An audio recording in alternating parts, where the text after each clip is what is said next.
Hello, everyone. This is Moncef Afkir, and thank you so much for joining us. And so today's call is with Matthew John. Really, the information that he brings every time, it brings so much clarity, so much understanding about our ascension or awakening journey, and also about our unique gifts, and also like as starseeds, other beings we are connected to understand who they are, and also like the kind of connection that we may have with them. And today's call will be about clearing karma and also moving forward in our ascension. Yeah, maybe let's start talking about maybe this time we are living in, and maybe the importance of that, about on clearing our karmic obstacles and stepping more into our truth. Yeah, excellent. We know that we're in this time of awakening, we're in this time of ascension.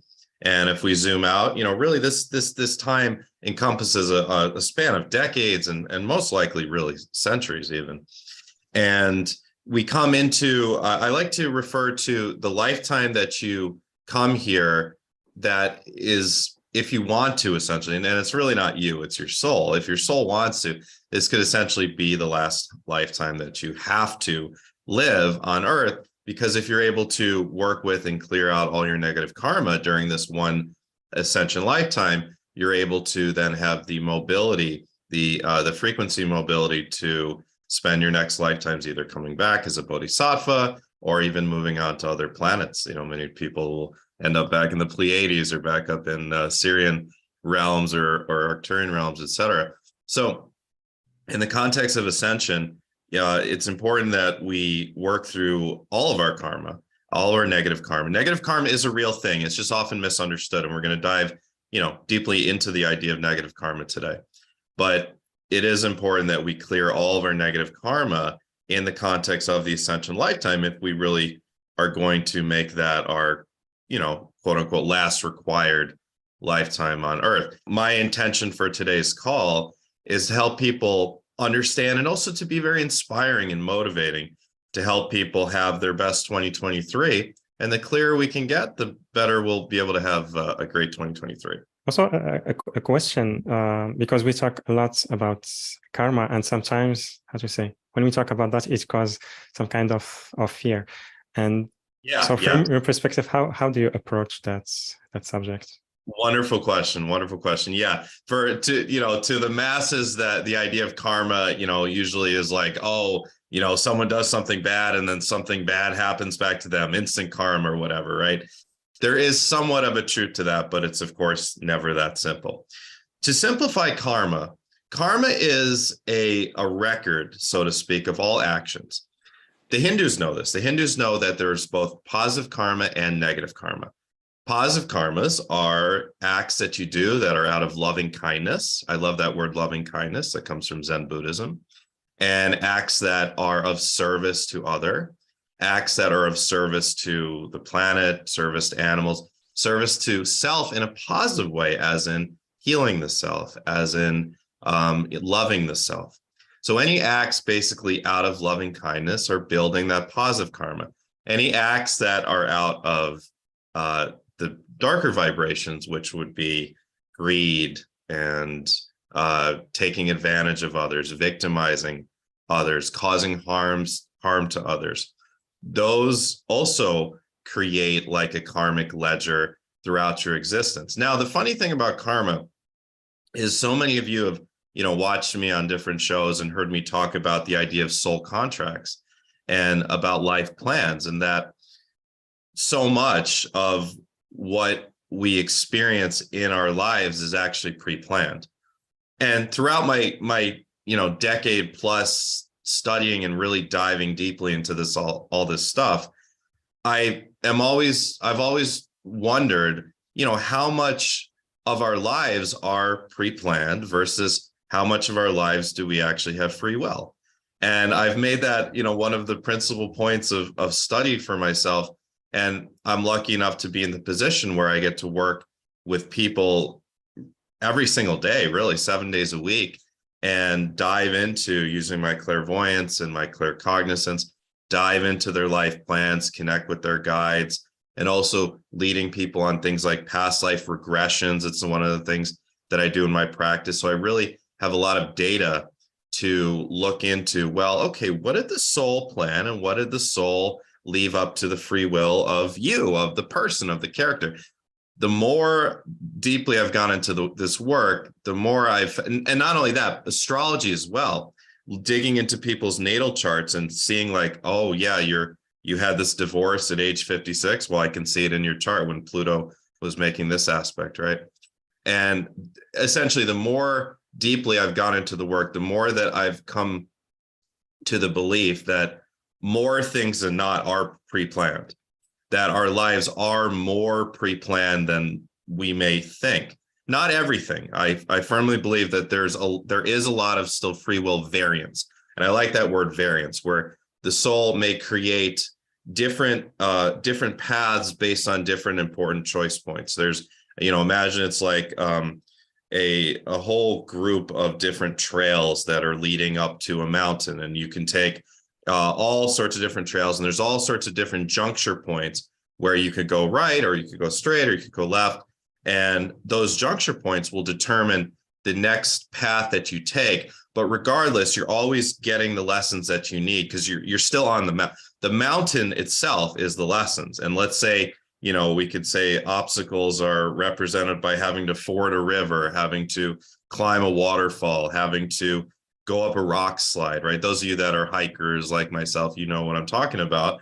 But those obstacles you're going to encounter on all trails, right?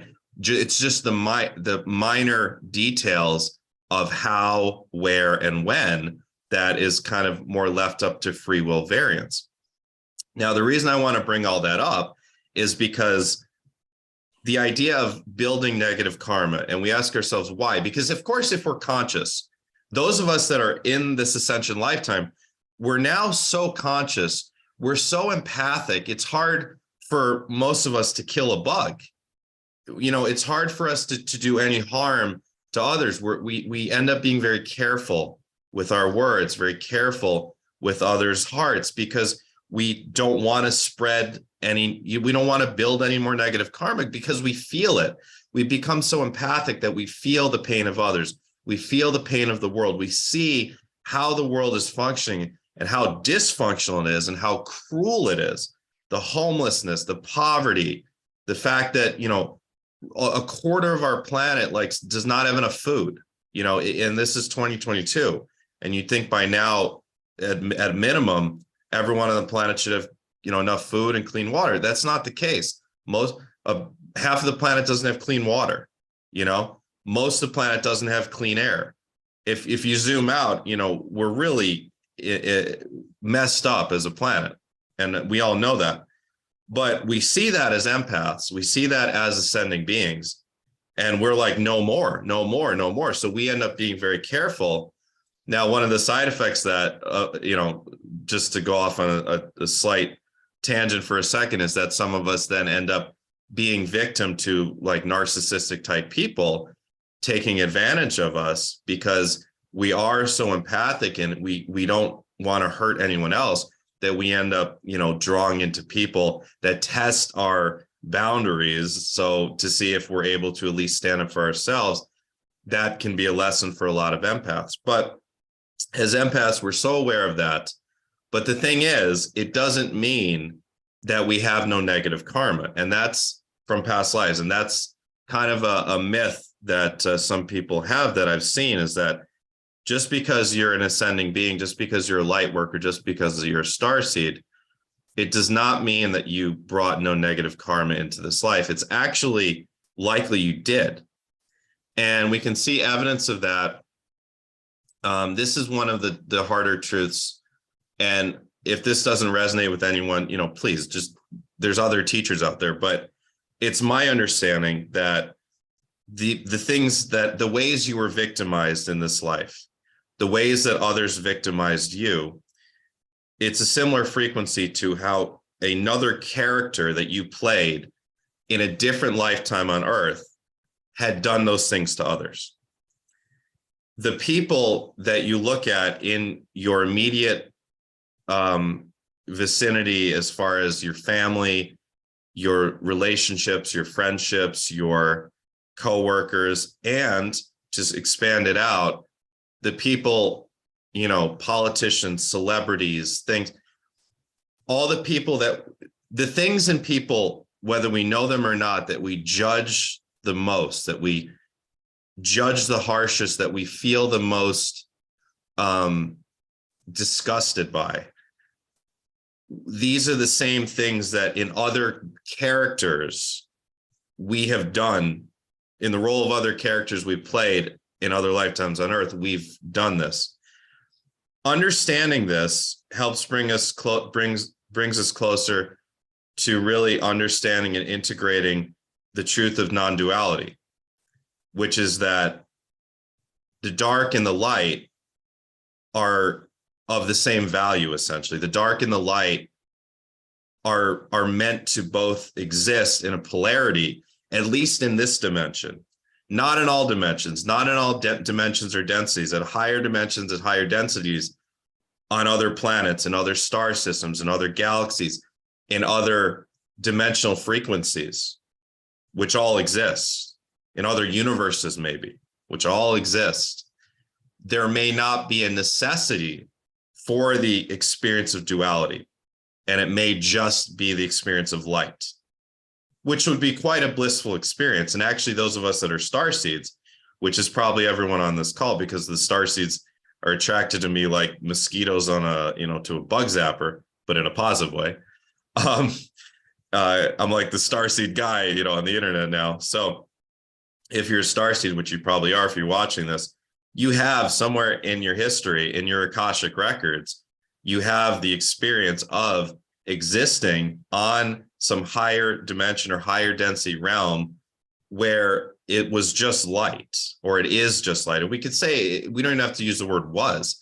We could say that there's a part of us that is concurrently existing. And that is true, because the idea of time, when we really zoom out, you know, time only appears to be spread out. And really, in reality, it's like the, you know, the cat in Men in Black, in the first Men in Black movie, wearing the marble, and then it goes to all the other universes. You know, in the quantum realm, everything is just one, right? So we've had that experience, but we come intentionally down into this Earth realm or to other realms. Maybe we went to a planet in Alpha Centauri, or maybe we went to a dualistic planet on Sirius B, or there's many other parts of this galaxy, as far as I know, where the experience of duality can be had, the experience of intense polarity. It's not just Earth, but Earth may be the most extreme one, or one of the more extreme ones. But we intentionally come here because we've already ascended way past the frequency that is required to be an ascended being on Earth, way past that to a much higher frequency or much higher density or dimension.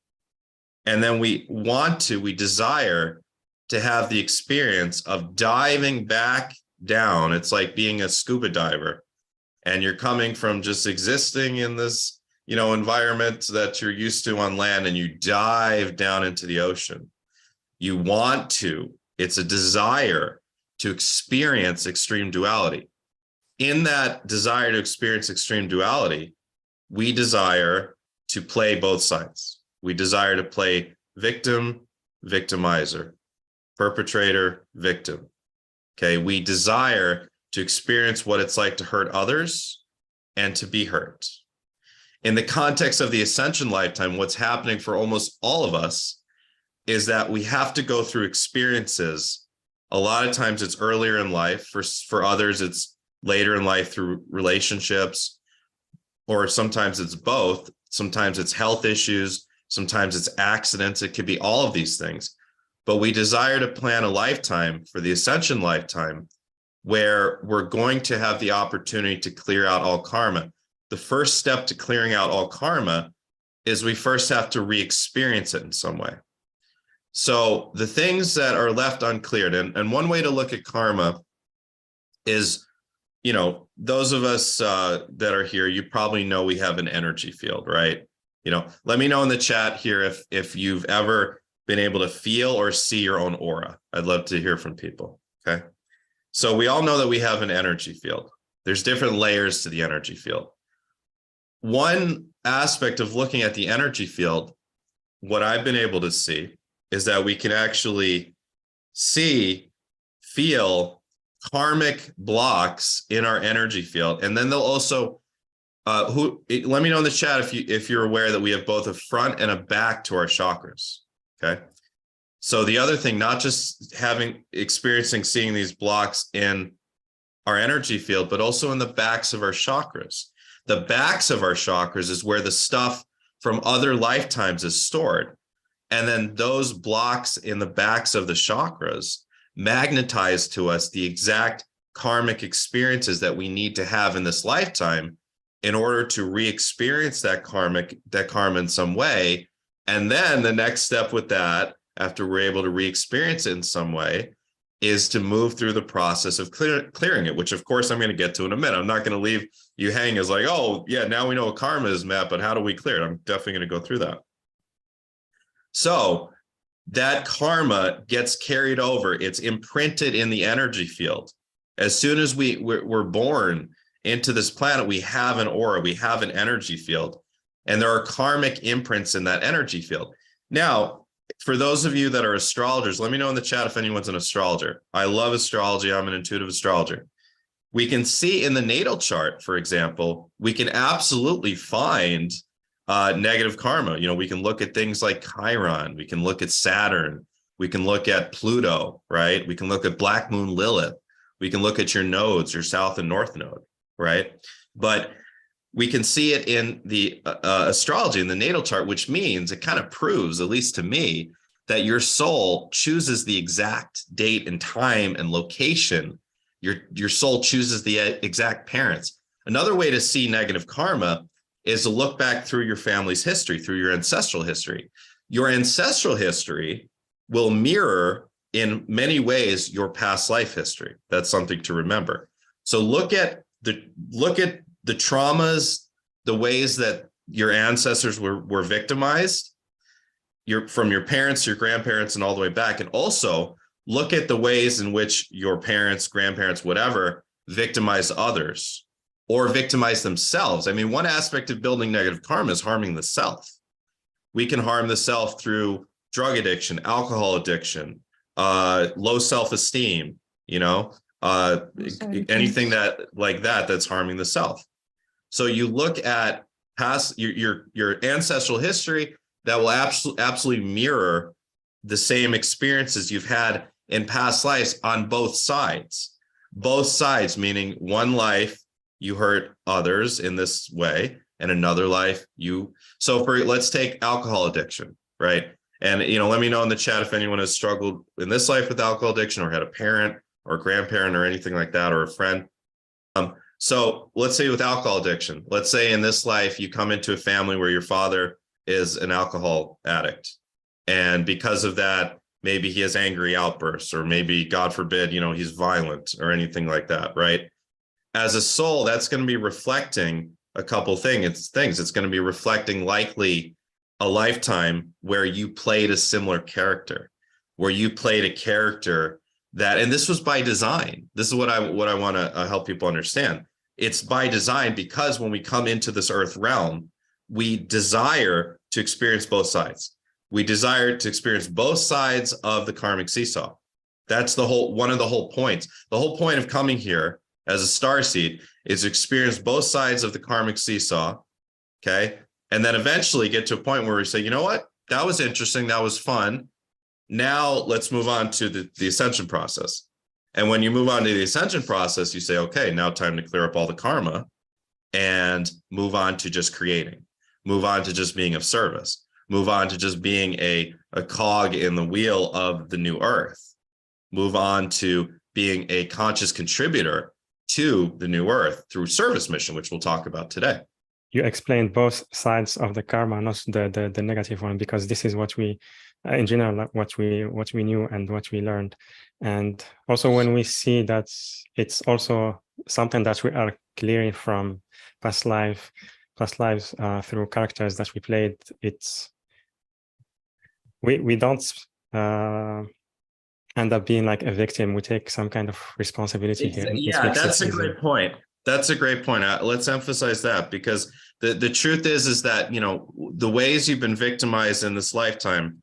Now, to the self, to the person that experienced it, it's never your fault. It's never someone's fault if they're victimized, of course, in this life.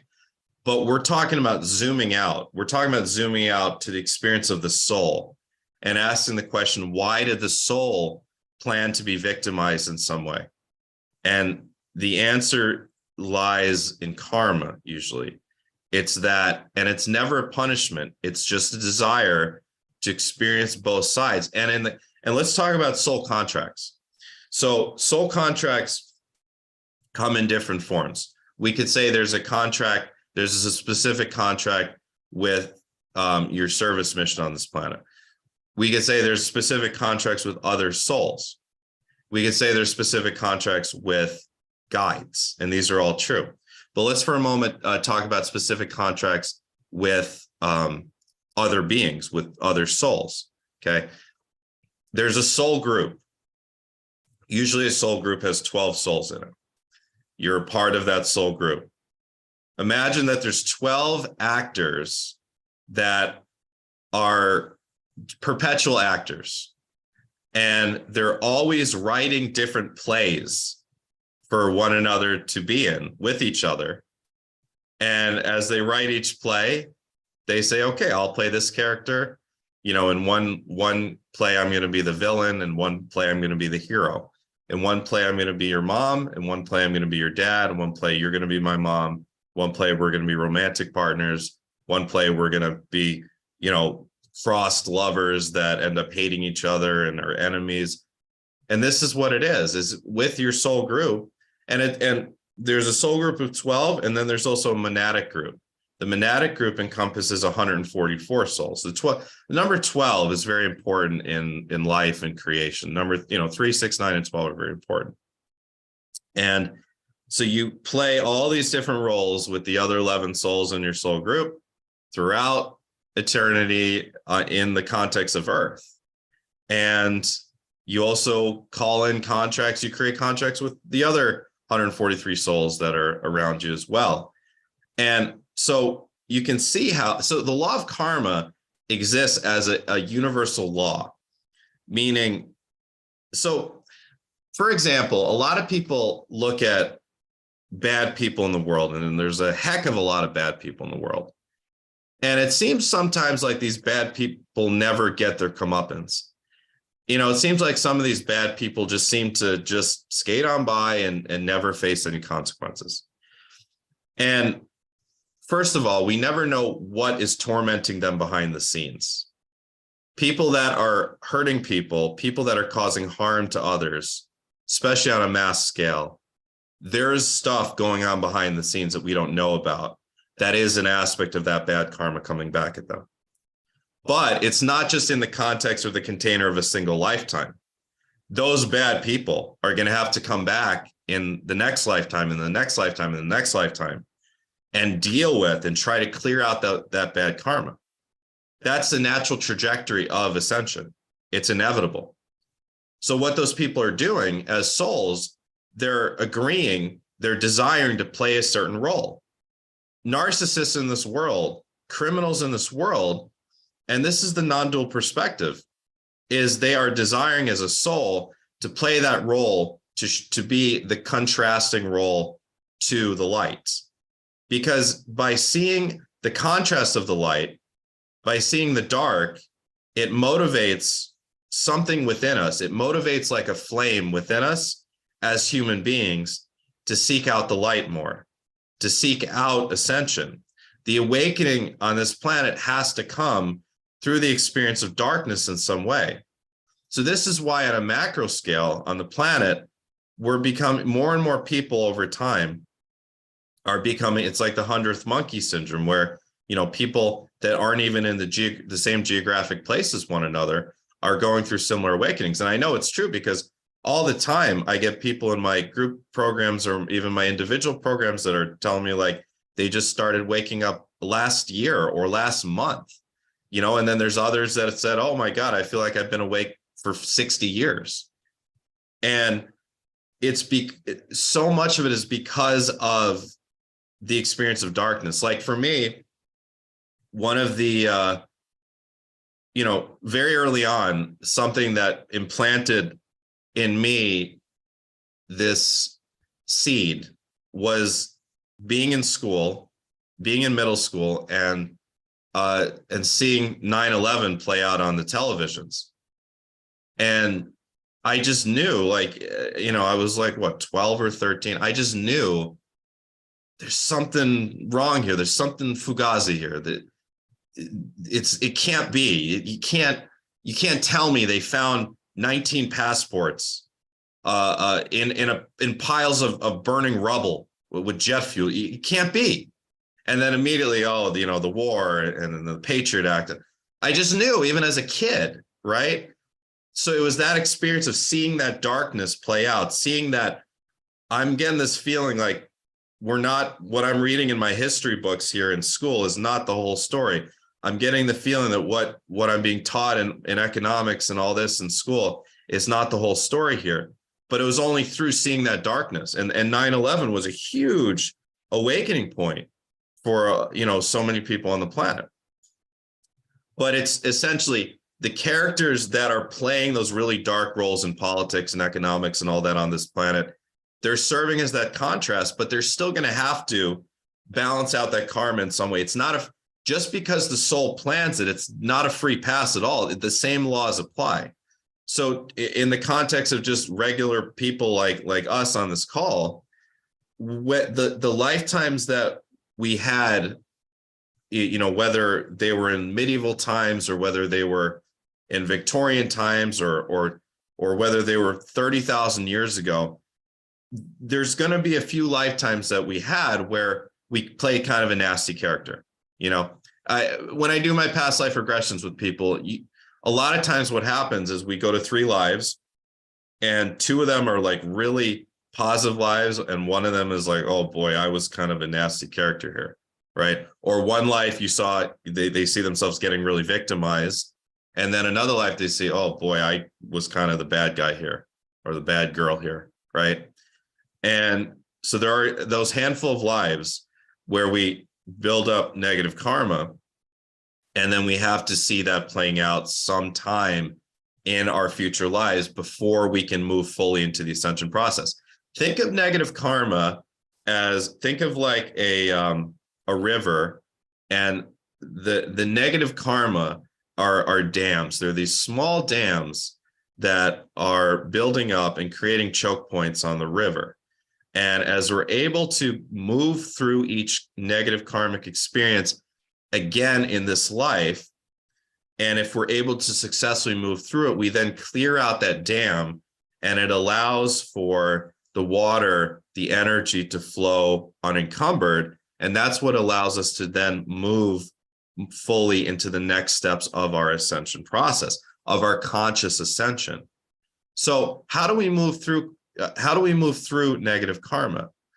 It's not as simple in my view. And I will say I've had people come to me over the years and tell me, oh, this, Indian guru or this new age teacher or whatever, has this method for clearing negative karma. There's mantras on YouTube that literally are for clearing negative karma. The Hindus have always had mantras, chants, praying to Shiva or praying to whoever else, to clear out negative karma.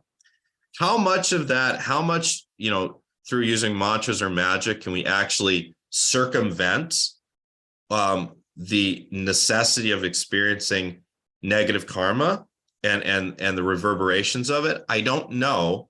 My suspicion is only to the extent that our soul green lights, only to the extent, and it's similar to the question of how much can our guides intervene and assist us in our lives, right? How much can our spirit guides intervene? Let me know in the chat if you know who your spirit guides are. A lot of us do, because if you ever wondered why, every day there's people dying of car accidents. Today, thousands, probably around the planet, tens of thousands of people die of a car accident today. Why is it that some people have stories, including myself, including me, several times, of feeling and seeing that I was saved by one of my angels, by one of my guides from a potentially fatal car accident? It happened to me 3 times. Why me? And why one of my favorite teachers, Amora Kuan Yin, she channeled through these amazing books called the Pleiadian Workbook, the Pleiadian Tantric Workbook, the Pleiadian Perspectives on Human Evolution. I 100% recommend these books, especially for those of you that think you're Pleiadian starseeds. I'm not a Pleiadian starseed. I'm a Sirian and an Andromedan, but I love this, just learning from the Pleiadians as well. I like learning from all the ET races if I can. Why did she leave the planet in a fatal car accident in Mount Shasta in 2012? In Mount Shasta, think about that. She left the planet. She's a Pleiadian channel. Mount Shasta in California is probably the foremost Pleiadian portal on our planet. It is the home of Telos, which is a fifth density or fifth dimensional colony, essentially, of beings living inside Mount Shasta. Why did Amora Kuan Yin leave the planet in a fatal car accident in 2012? Why will tens of thousands of people, perhaps today, pass away due to car accidents? And then why do others like myself, and let me know in this chat if you've had experience, or a family member or friend that's had the experience of feeling like an angel saved them from a car accident. Why? And it has to do with contracts. It has to do with contracts we make with our spirit guides, where we say, okay, if I'm in a situation where I could potentially be seriously harmed to an extent that would stop me from moving on with my ascension or service mission journey that I wanted to, or that could take me off the planet, so I'd have to then reincarnate, which would be a delay essentially in what I wanted to create here. So if it comes to that, I want you to save me. There's a video I remember seeing on YouTube. I think Coast to Coast AM, one of my favorite radio shows, they posted it, of a spirit. You can literally see it on a CCTV camera in China, pulling there's a person standing in the road, and a bus was obviously not paying attention. It looked like it was like 5 a.m. and it was dark, and was about to just run them over. And a spirit literally pulls them back. And you can see it on the CCTV. You can see the outline of the spirit. So things like that. It's like, it has to do with contracts. It has to do with if as a soul, you ask for your guides to okay, why do you feel like you're led, like at a certain point in your life, like you were led to have this chance meeting with this person that ends up either being your lover, or maybe ends up, being this tumultuous twin flame relationship that didn't work out, and you end up learning so many important lessons from. Like, in either case, it's likely that you had a guide and the other person had a guide that was whispering in your ear. You thought it was your own thoughts that was saying, go to this coffee shop or go to this park. Like, you woke up that morning, you had an idea, I'm going to go grab a Starbucks at this place.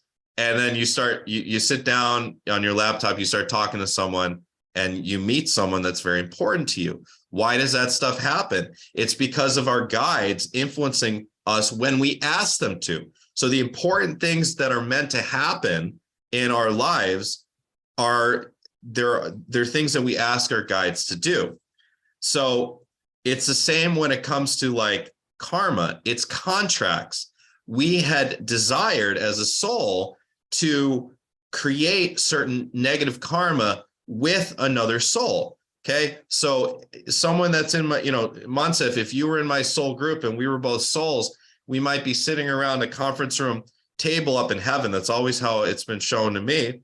And I see these sheets of parchment paper and these like magical quill pens, and we're writing these things out, and there's our angels and family members around us. And I'm saying, all right, we both want to have the experience in this life of addiction, to bring that up again, right?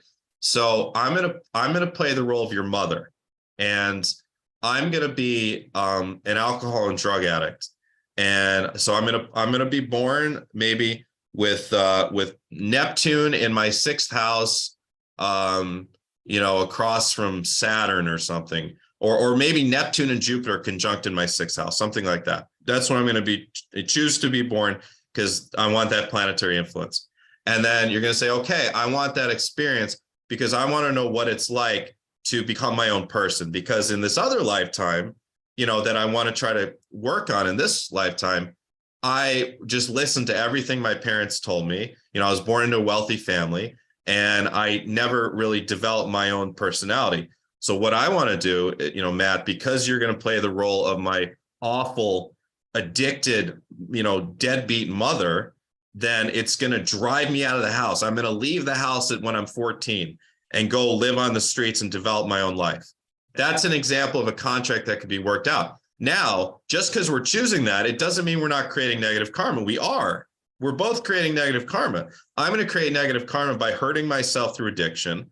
I'm going to create negative karma by being a bad mother and not caretaking, not serving my kind of divine role as a mother. And then then Moncef's going to create bad karma whenever, he screams at me and calls me a bitch or whatever, right? So we're both going to create negative karma, but we're learning the lessons that we desire to in that life. Maybe one of the virtues I want to learn in that life as that drug addicted mother is self-love. So maybe at the end of the life, maybe at the very end of the life, when my life is about to be over, in this example, I realize that, oh my God, I hated myself because my mother hated herself and because my father hated himself. And the virtue that I'm supposed to learn is about self-love. And then maybe the virtue Moncef is supposed to learn is about forgiveness. Maybe he's supposed to go through this process of having these tumultuous relationships with women later in his life that remind him of his mother. And then towards the end of his life, in that example, he has to, come up with forgiveness for all these characters, right? But that doesn't mean we didn't create negative karma. The karma still goes on our ledger, so to speak. And then in some way or another, because it's in our energy field, whether it's in the next life or the lifetime after, we have to in some way move through that karma. So how do we move through negative karma? What usually is going to happen is you're going to, as a soul, plan to have experiences in your ascension lifetime that are reminders of the negative karma, but there is no necessity for the experience to be as grand, to be as big as it was in other lifetimes. So let's say in another lifetime, you really, really, really hurt someone in a very, very bad way, whatever that could be. It doesn't mean that in this lifetime, you have to experience it to that extent coming back to you. What's necessary is the emotional experience of it. What's necessary is the experience of, I feel victimized. I feel hurt. I feel like, I'm no one, or I feel like I've been taken advantage of, or whatever. In whatever way it comes, that has to do with the way your soul plans it. It'll have to do with however your soul feels would be most helpful to you without derailing you. So it's like walking this fine line. It's like the soul doesn't want to lead you off the edge of a cliff because you've gone wacky from having such a horrible life. Your soul wants to lead you to that edge of the cliff, which is why, as an aside, I believe that in almost all cases, I actually believe in all cases, suicide is not planned by the soul.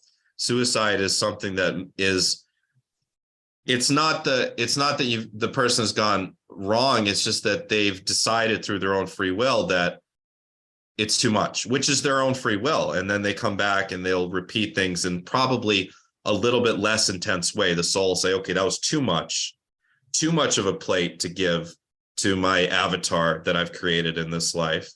Let me give a slightly lighter plate and we'll try again.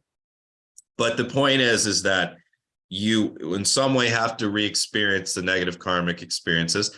If those of you that are astrologers or understand astrology, you'll find that they happen generally when interesting planets are crossing interesting places like Saturn and Pluto, for example.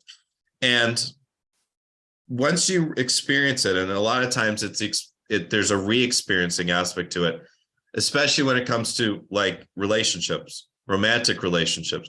Why do, it's a very common theme that like people that come to me for work and that I work with, a lot of them are women that have been in ongoing, dragging kind of narcissistic, relationships with narcissistic men that have been victimizing them for years. And they're re-experiencing this trauma over and over and over again. And then, you go back in their history in this lifetime, and their father was a narcissist or their mother was a narcissist.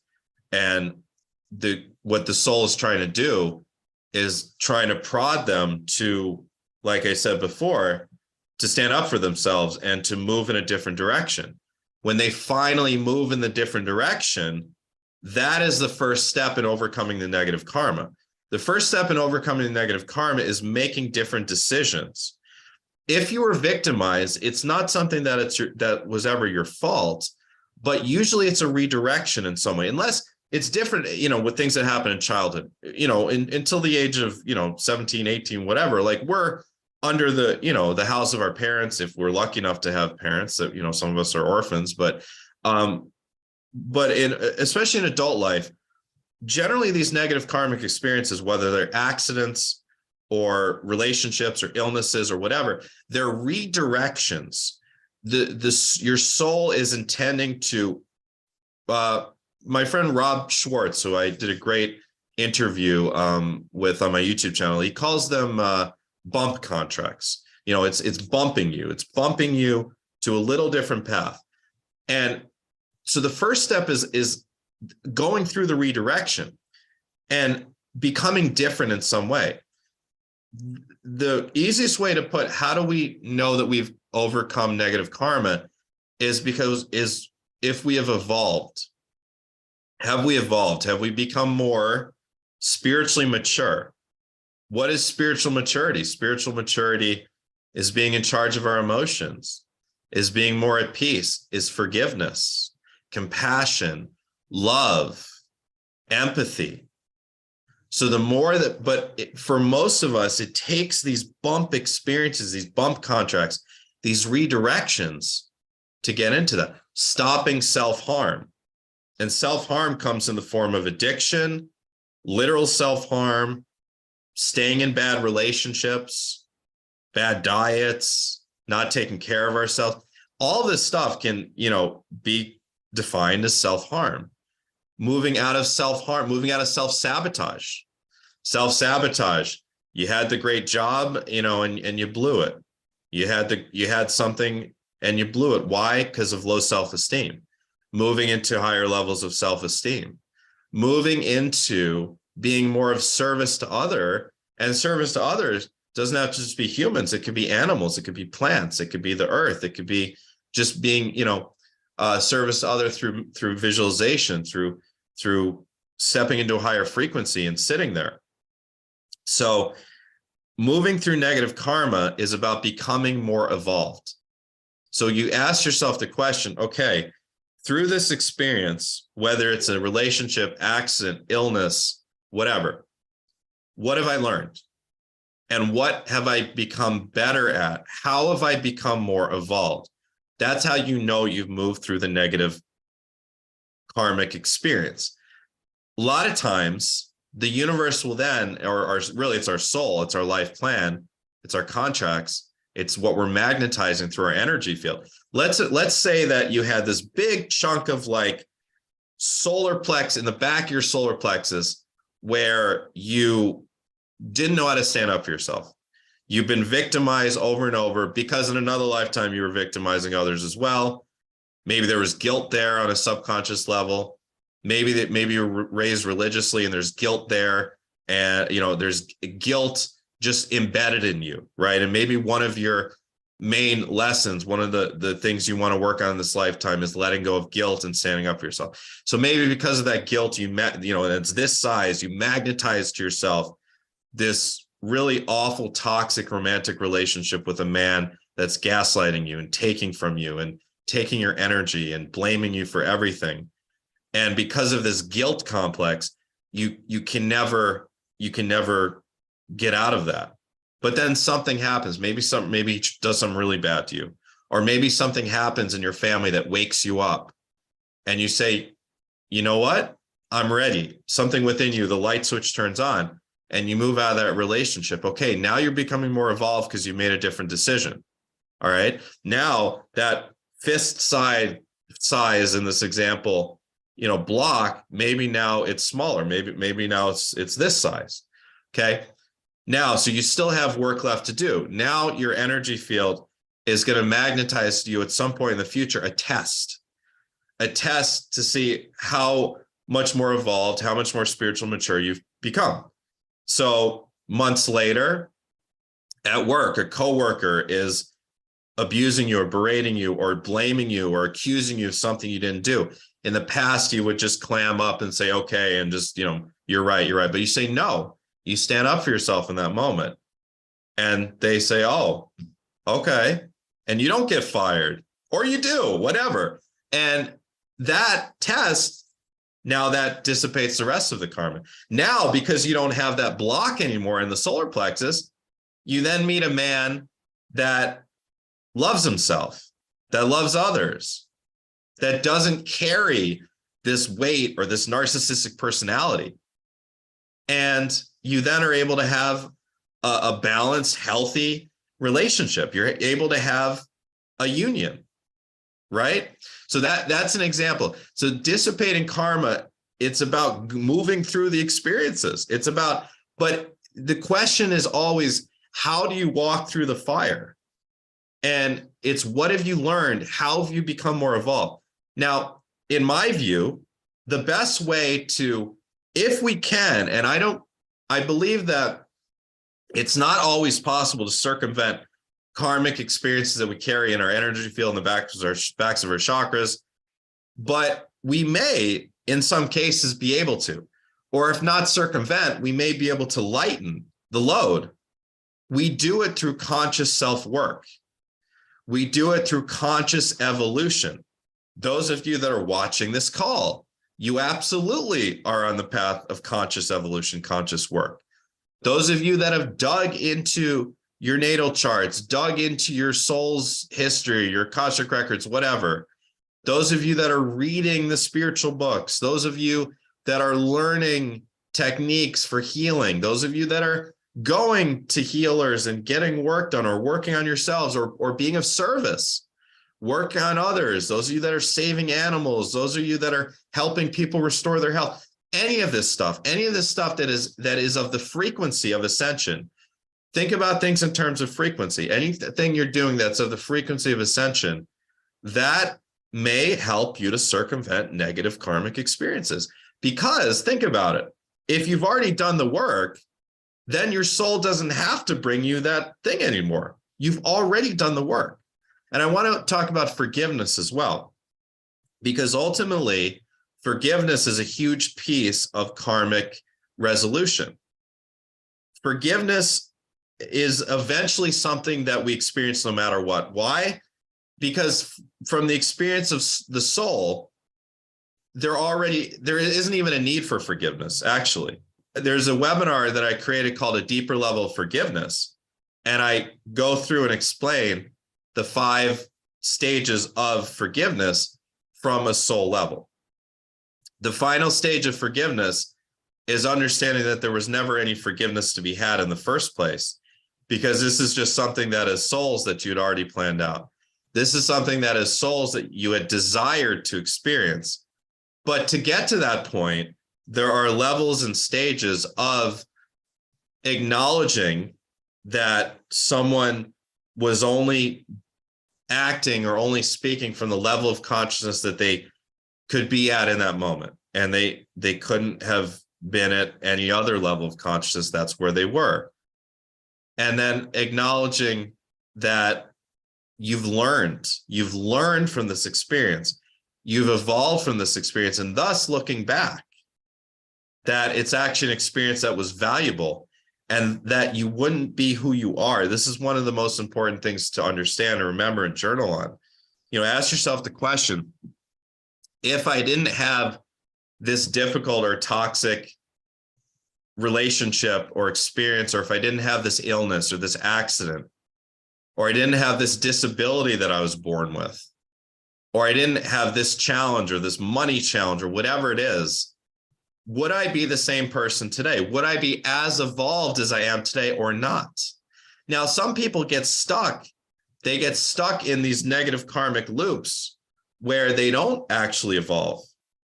Obviously, there's people out there that addiction has spun them out to living on the streets, and addiction has caused them to go to criminal activity and harming others. Not everyone ends up evolving as quickly as others. Those of us that are evolving very quickly, which is everyone on this call, this is because we've chosen for this to be our ascension lifetime. Our soul says we're ready. Our soul says you're ready in this lifetime to go through rapid evolution. I like to say we're trying to get caught up with the rapid evolution of the planet herself. Thinking of Mother Earth or Gaia or Tara in the context of a being. And she is a being, I certainly believe. And as souls, we're trying to catch up with her, because if not, the ascension is going to be delayed. The ascension is an astrological phenomenon. It's an astronomy phenomenon. It's because our solar system is moving through the photon belt. We're starting to just dip our toes into the photon belt, which is this area of increased light emanating from the galactic center of the Milky Way. We're at the end of this massive galactic cycle and starting a new galactic cycle. So we're trying to catch up with Gaia in her ascension. So because of that, those of us that are in our ascension lifetimes, we said we want rapid evolution. We want to go through karmic experiences quickly. That's why most of us planned rocky rides. Some of us didn't. I've certainly I've had clients over the years, a handful, that planned really easy lifetimes. Why? Because they've already done the work in the one before this. They already did all the hard work in the lifetime before this. And they said, you know what? I still want to be here and contribute to the ascension. And a lot of us that are in our ascension lifetimes right now, we're going to, achieve the ascension in this lifetime. And we're still going to say, you know what? I still want to come back and be here on the new earth for how many other lifetimes. It's what it's called in the Hindu tradition is the bodhisattva. The bodhisattva is the being that has already experienced spiritual ascension, but still comes back to be a teacher, right? I'm not that. I'm someone that it has gone through and in certain ways still is going through just really intense lessons in this lifetime. My teachings, my wisdom is a result of all I've been through. That's forefront on my website. That's why I share that. And that's very true. But there are others. There are teachers that are of that bodhisattva consciousness, right? Let's talk about the idea of a service mission.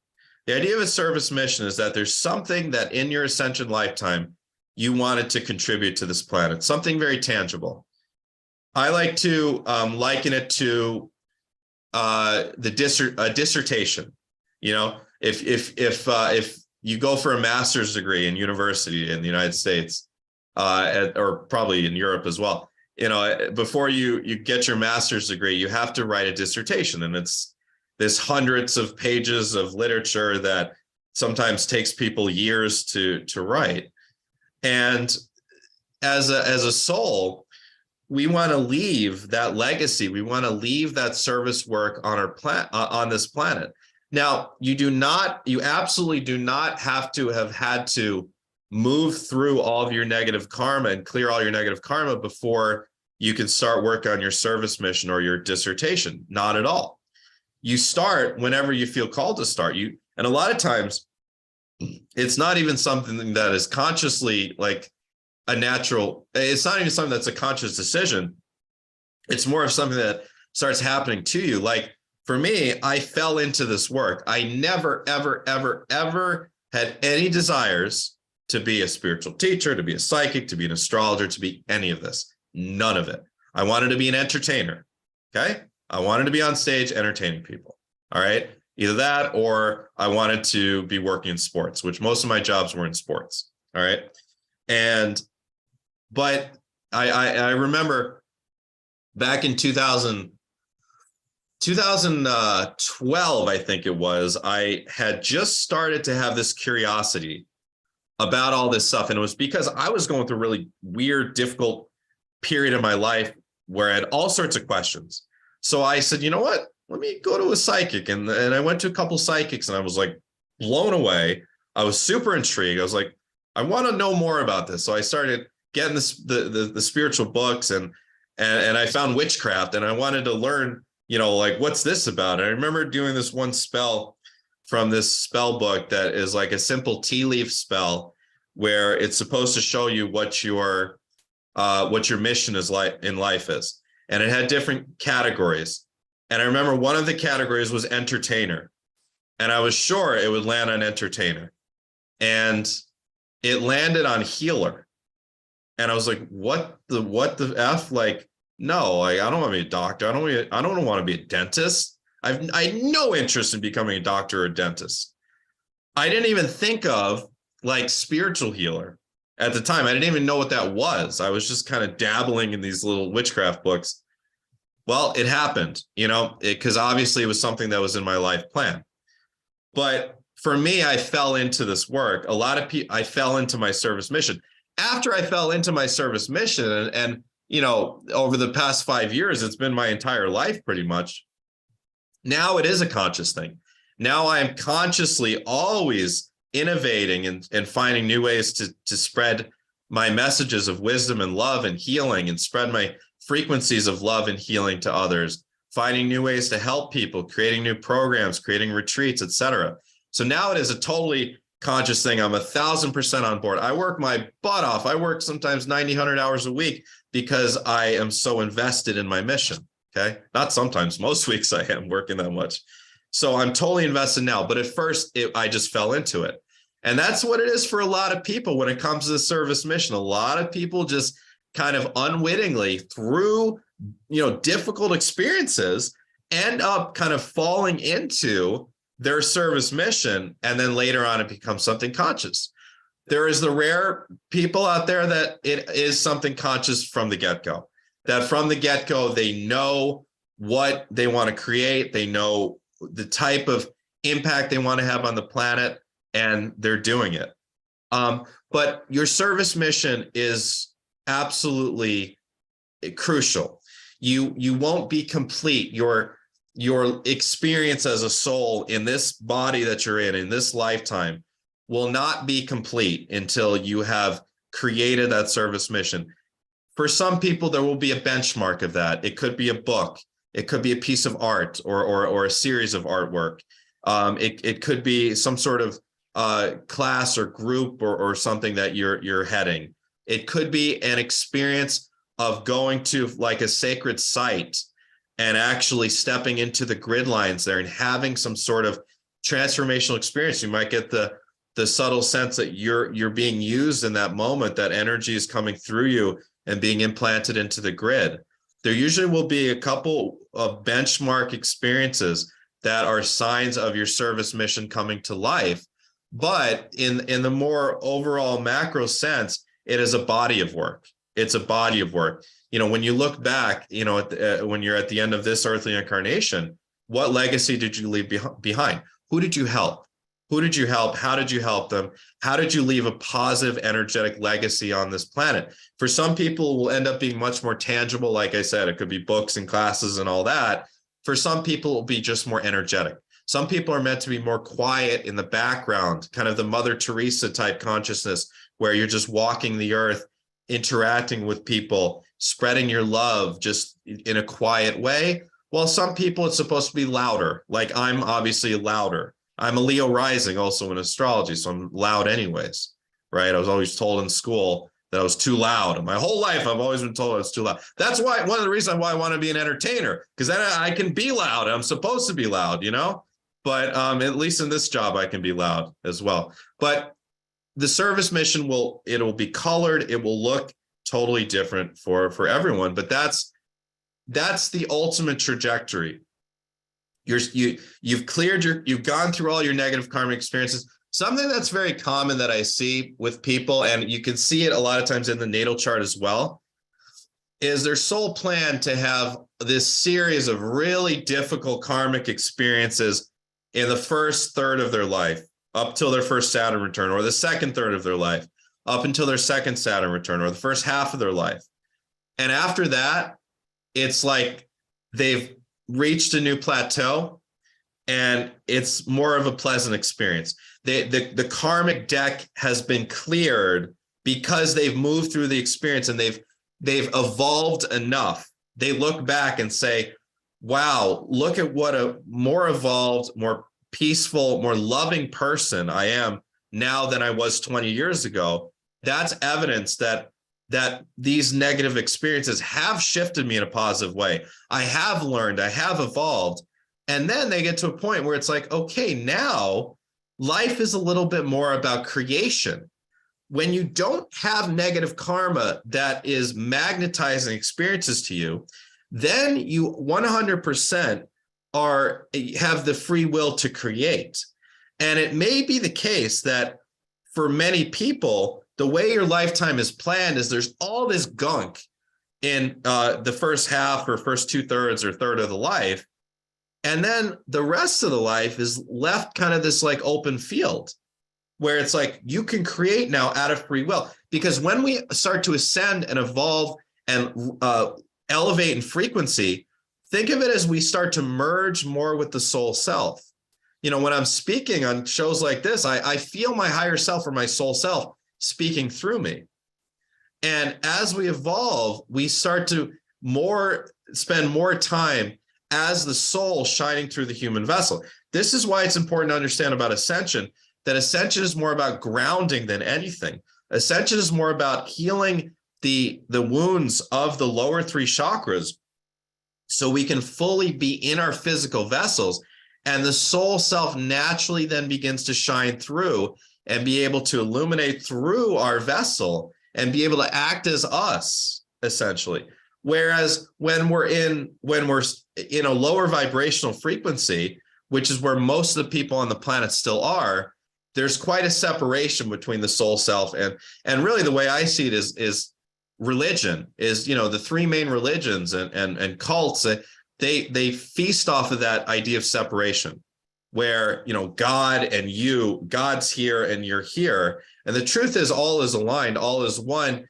If you're at that frequency, if you're allowing it, if you're able to harness the higher frequencies, then it becomes very natural. You start to act and be and you'll start to feel it. You know, where is the soul? The way I've always experienced the soul is it's behind your eyes. The consciousness, it's a couple inches behind your eyes. And sometimes if you've ever had the experience, let me know in the chat if you ever had the experience of feeling like you're looking through your own eyes as the soul, right? I have that experience all the time. I'm kind of feeling that a bit now here and there when I start to channel from my soul, from my higher self. So essentially, as we move past the karmic, so in the context of 2023, look, if there are certain karmic experiences that are meant to happen for you in 2023 that aren't pleasant, they're going to happen most likely. All you can do is remember the questions. How well do I move through the fire? Essentially, how evolved am I? How mature am I? How spiritually mature am I moving through the fire, moving through difficult experiences? Okay, some of you may have difficult experiences that are ongoing now, right? And the other question is always, how have I evolved? How have I evolved through my negative experiences? How have I become a better, more spiritually mature, more evolved being? And how is my soul self, my authentic soul self, starting to shine through now, brighter and brighter? But all that being said, by doing the conscious work, by doing the clearing work, one of the best ways to clear yourself that we can all do is clearing our energy fields, clearing our chakras. Yes, going to a spiritual healer like myself is great. It's easy. You lay down and you get work done, and it's great. And it's one of the most wonderful things about our little new age community is that we all can work on each other. But you can also do it yourself. You can also use the violet flame. Imagine the violet flame around you, clearing out all negative energies. Imagine the light shining through you, white lights, clearing yourself out. You're feeling this crystalline white light. Imagine it now. And yeah, so again, thank you, everyone. I'm sending you so much love. Bye-bye, everyone. Namaste.